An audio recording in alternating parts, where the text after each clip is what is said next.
Welcome back to the Colonials Football pregame show. Last week, the Colonials played their final game on the 3-game road trip, coming home victorious. The game was practically over before the second quarter as Chang pulled his starters before halftime. The Colonials scored 26 points in the first quarter and won the game 46-0 against J.P. McCaskey Red Tornado.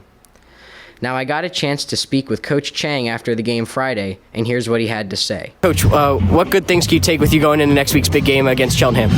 I think our guys executed well tonight. I was proud of how they came out and took care of business. I think we got on them early and we never let up, which is a good sign for us. Yes. And this is your second game in a row of beating a team in a shutout of more than 45 points. What's the importance of that?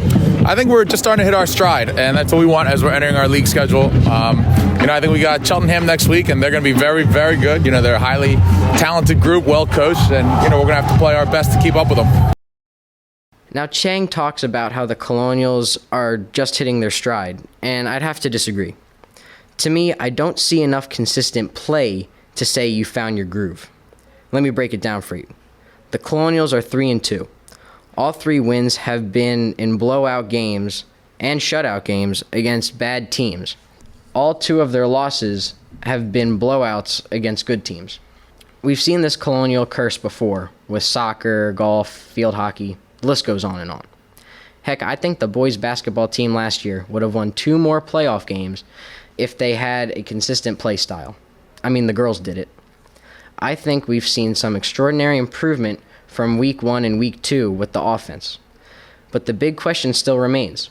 When you play better teams such as Cheltenham, or if you see Upper Dublin in the playoffs again this year, will you go back to running the ball and trying to QB sneak it excessively? Or will you risk the deep shots downfield and bringing an extra man on the rush? Because these are all aspects that have been winning the Colonials 2 games in a row.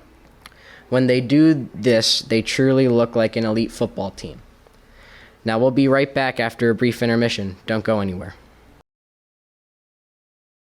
Hey everybody, it's Haiden Haley from the Colonial Sports Podcast. Are you interested in discussing international issues? If so, Model UN is the club for you. This club meets on a monthly basis to figure out ways to tackle important issues that exist around the world. If interested, please email Miss Dale at ldale@colonialsd.org or visit her in person in room D53 to get your Model UN experience started. Welcome back to the Colonials Football pregame show. The Colonials play in a blockbuster divisional game this Friday at home against their longtime and big-time rival Cheltenham. It is the first conference game for both teams this season. The Panthers currently sit at 3-2, coming off a 3-game homestand, winning 2 of their last 3 games. The Colonials will be challenged defensively by the Panthers' offense. Trey McLeod will be a big problem as he averages 70 yards a game on the ground and has 4 rushing touchdowns on the season. He leads Cheltenham in both of these categories. The Colonials will have to be smart on offense as Cheltenham averages 1.8 sacks per game. That's 38% above the national averages. The Panthers also have 0.8 interceptions per game, which does meet the national average. Now I'm about to play some audio from a show I did last year with our quarterback Aiden O'Brien. Now let's listen in. And then the next game we're going to talk about here is the round 1 of the playoffs. You're at home. You're playing the number 3 seed Cheltenham, who you recently beat just a few weeks prior.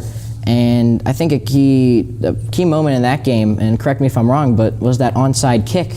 That really changed the flow of the game, it looked like. Definitely. I think we went down and got the long touchdown first.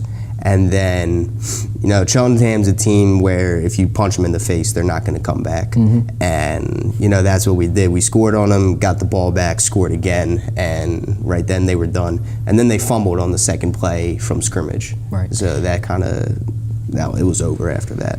Now, I do love the confidence from our quarterback, but this is not the same Cheltenham team from last year, as they had 1.9 sacks and 1.1 interceptions a game. And it's not the same Colonials team from last year either. I'd say it's a pretty even matchup going into Friday. However, I think the Panthers will come out on top in a close one, 27-20. I will say this, though. Whoever stops the big plays and gains more momentum first will win the game. I can't really see either team making big-time adjustments in the second half, so the game should be decided in the second quarter, even if it's close. And so long from Plymouth Whitemarsh High School and the CITV studios, this is Haiden Haley signing off.